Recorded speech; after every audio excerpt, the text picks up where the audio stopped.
Sacred timing. How evolution shaped polarity in sex and connection. Beyond right or wrong, how cadence, connection, and polarity shape intimacy. Let's start with this. Sexual energy is powerful, not just in the ooh la la way, but in a deep, ancient, evolutionary way. A force that shaped us biologically, emotionally, spiritually, and relationally. We evolved that way for a reason. And in the modern world, that deep knowing can get cloudy. But it still lives in our bodies, in our intuition, our emotional intelligence, and the tension we feel when something's aligned or not. This piece is about reclaiming that. It's about understanding the biological rhythms of sex, the cultural wisdom embedded in intentional timing, and how cadence, more than rules, is key to polarity, connection, and fulfillment. Whether you're male or female, your body carries this intelligence. This is a shared evolutionary dance. The evolutionary roots of discernment. Let's take it back to the basics. Throughout human evolution, women have been the physically weaker sex. Perhaps to balance this, women evolved with extraordinary power, the power of selection. Female sexual selection is one of the most impactful evolutionary forces in our species and many others.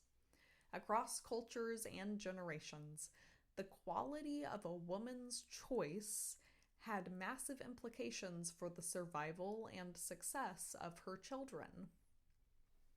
So, what evolved to support that? Intuition, emotional intelligence, energetic sensitivity, and the ability to tease and test as tools for discernment.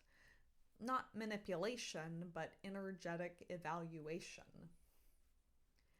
These weren't games, they were instinctual mechanisms designed to decode whether a partner was safe, attuned, and worthy of access, not just to her body, but to her energy, her DNA, her legacy.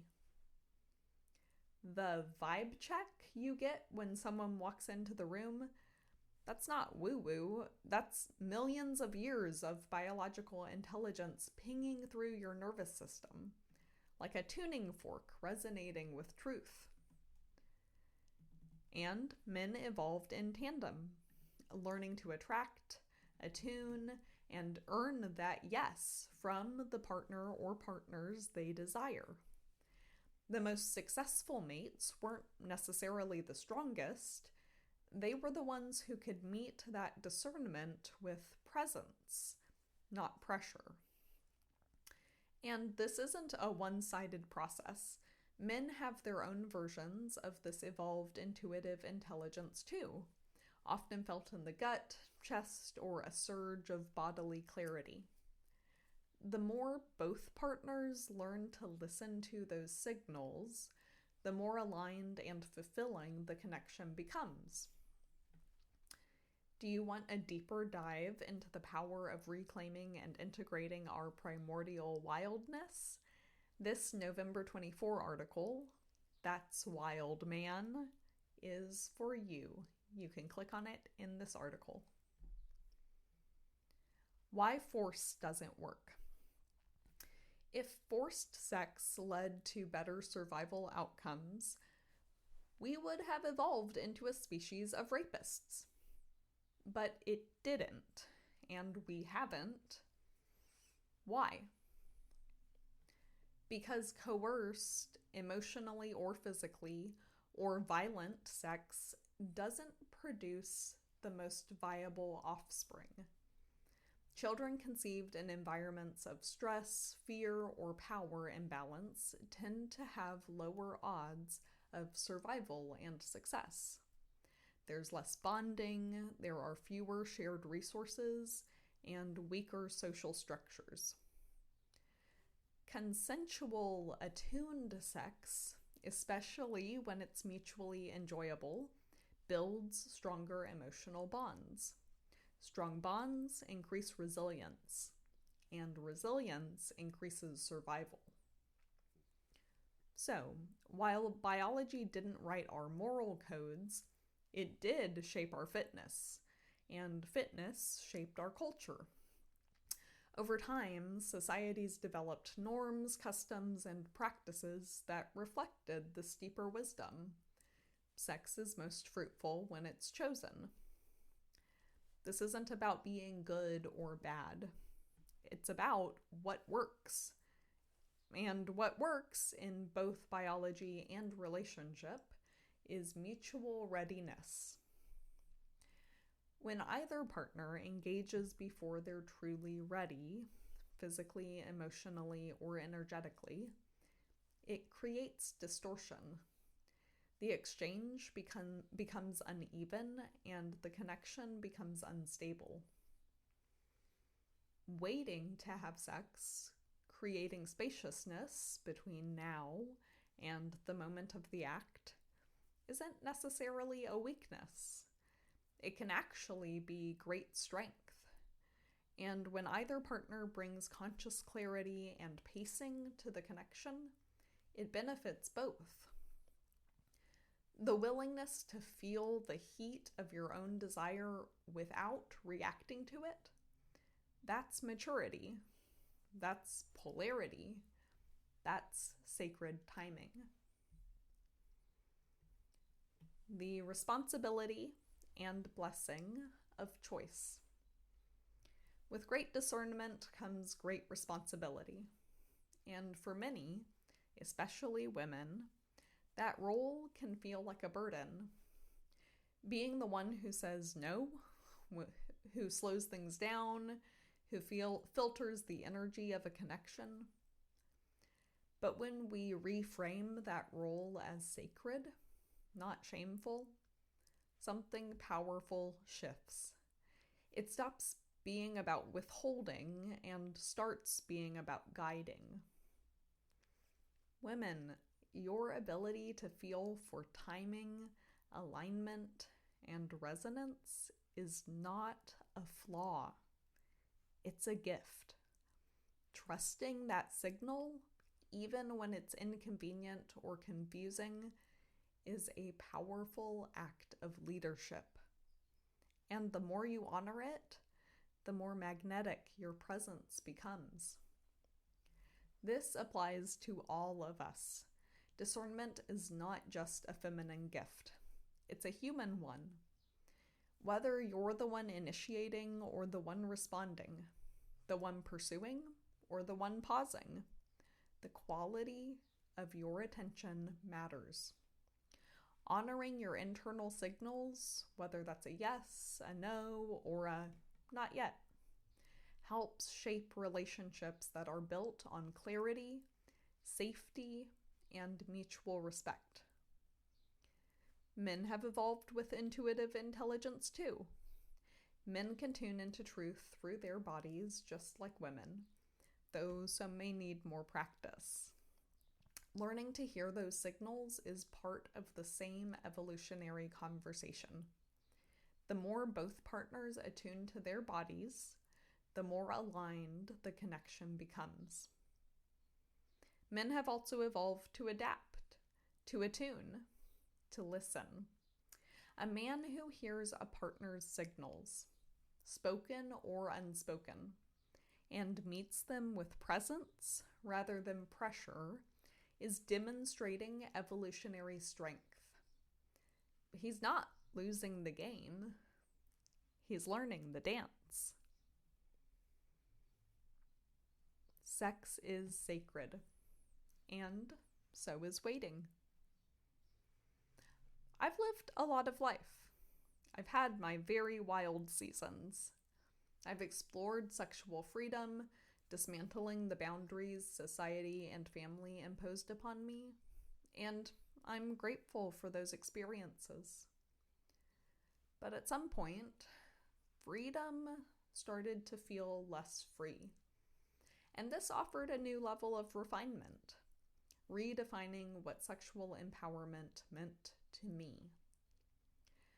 When I healed my resentment towards abstinence-based cultures, those that preach sexual purity, modesty, or waiting, I began to see the deeper wisdom woven into the practice, not in its most rigid, dogmatic forms, but in its underlying intention.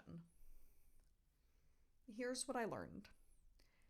Waiting doesn't have to mean withholding.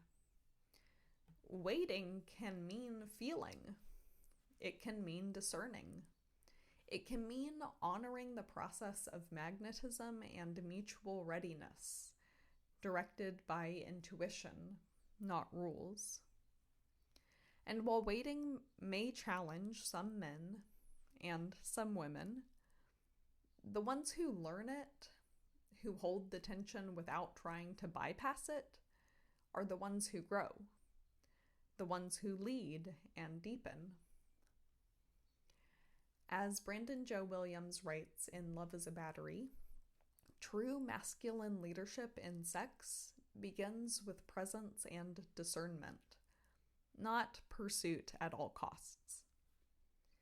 Quote, an alarming percentage of women don't achieve orgasm during sex or during anything sexual. This is a true shame. If a man would simply cherish the moment with a woman and understand her ideas and difficulties in sex, she would achieve an orgasm. Many women are mainly having sex to try to please the man, but they know they aren't comfortable or ready to fully immerse themselves in the sexual experience.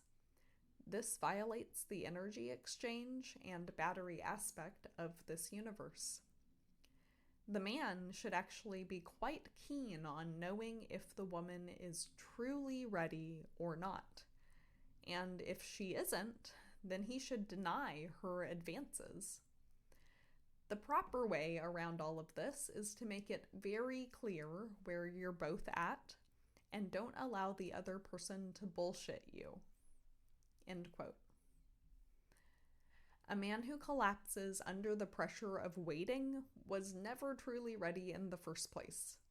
And a woman who rushes past her body's wisdom isn't leading. She's abandoning herself.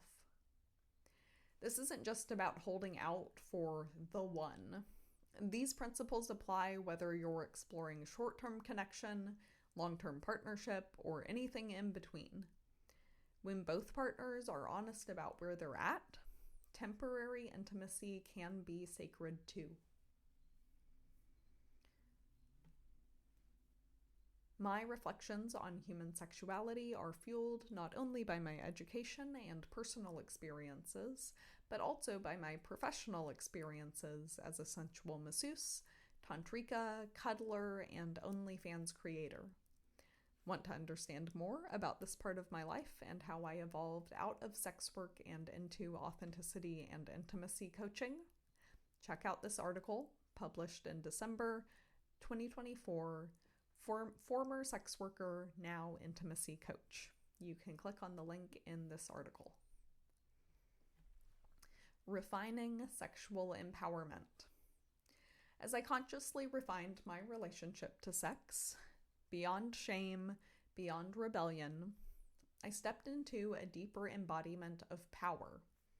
Not performative power, not reactive power, real grounded power rooted in choice, clarity, and connection. Sex stopped being just obligation, performance, or play. It became a powerful exchange of life force. And the more I honored that truth, the more magnetic I became. To myself, to others, to purpose. This shift didn't separate me from freedom or expression. It matured them. I still believe in wildness. I still believe in erotic joy.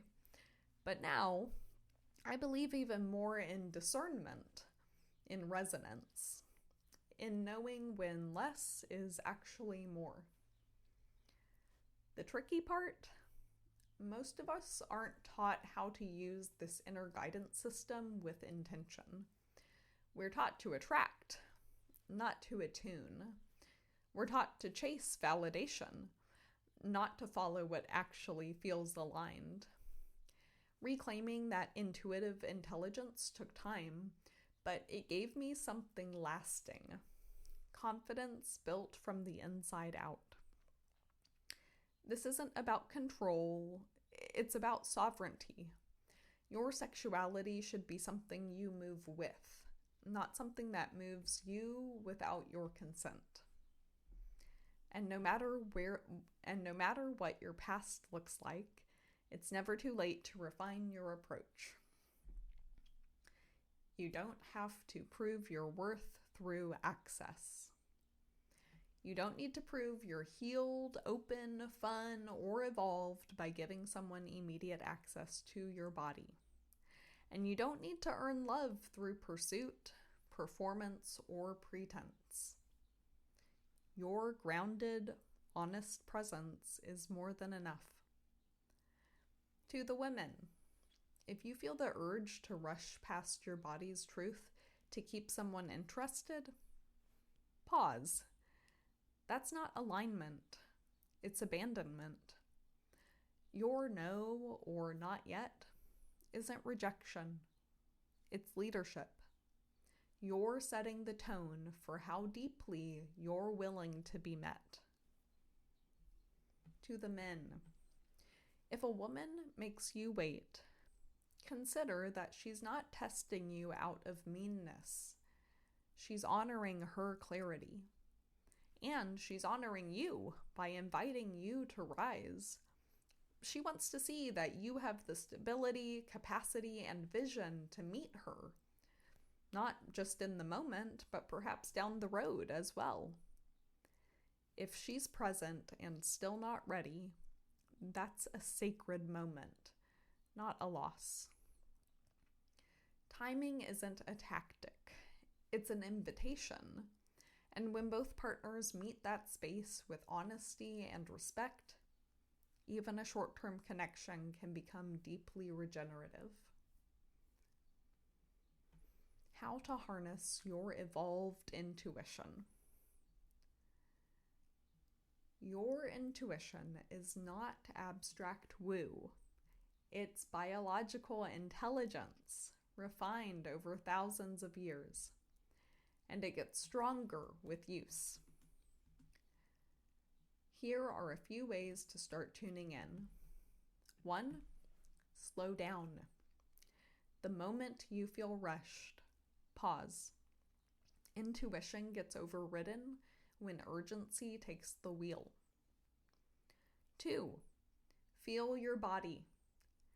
Notice your physical response, tightness or ease, contraction or expansion, when someone enters your field or touches you. Your body knows before your mind does. 3, name the signal. Are you feeling desire, fear, curiosity, obligation? Getting honest about the signal helps you interpret it wisely. 4, let the tension breathe. Whether you're being pursued or pursuing, don't rush through the tension. How both people hold that charge says a lot about readiness. 5, ask better questions. Before sex, pause and reflect. Is this what I truly want right now? Or am I trying to earn something?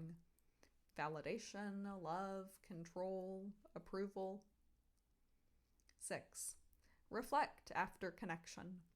Journal after dates or sexual experiences. What felt aligned? What felt off? Over time, your body's patterns become clearer. 7, take ownership of your desires, your distortions, your past. You can trust your sense that something's off without making the other person wrong. And you can trust your yes without needing to justify it. The goal isn't to control the outcome. It's to become more honest about what's real within you and between you. Where this leaves us, your intuition is not a flaw. It's a feature. Your discernment is not a barrier to connection. It makes connection possible. When you honor your own pacing, whether that's a yes, no, or not yet, you create space for truth to emerge. And that space is sacred. So tease, wait, invite, refine. Not out of fear, not for control, but because you're being honest. To the men who've read this far, thank you. Your presence here matters. When women refine our power and men honor it instead of resisting it, we don't lose polarity. We amplify it. And when men deepen into clarity and presence, women feel safer relaxing into their truth. That's the harmony we're moving toward.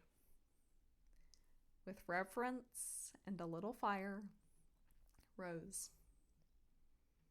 Thanks for reading Naturally Rosy. Did you find this piece nourishing, informative, empowering? Share the love.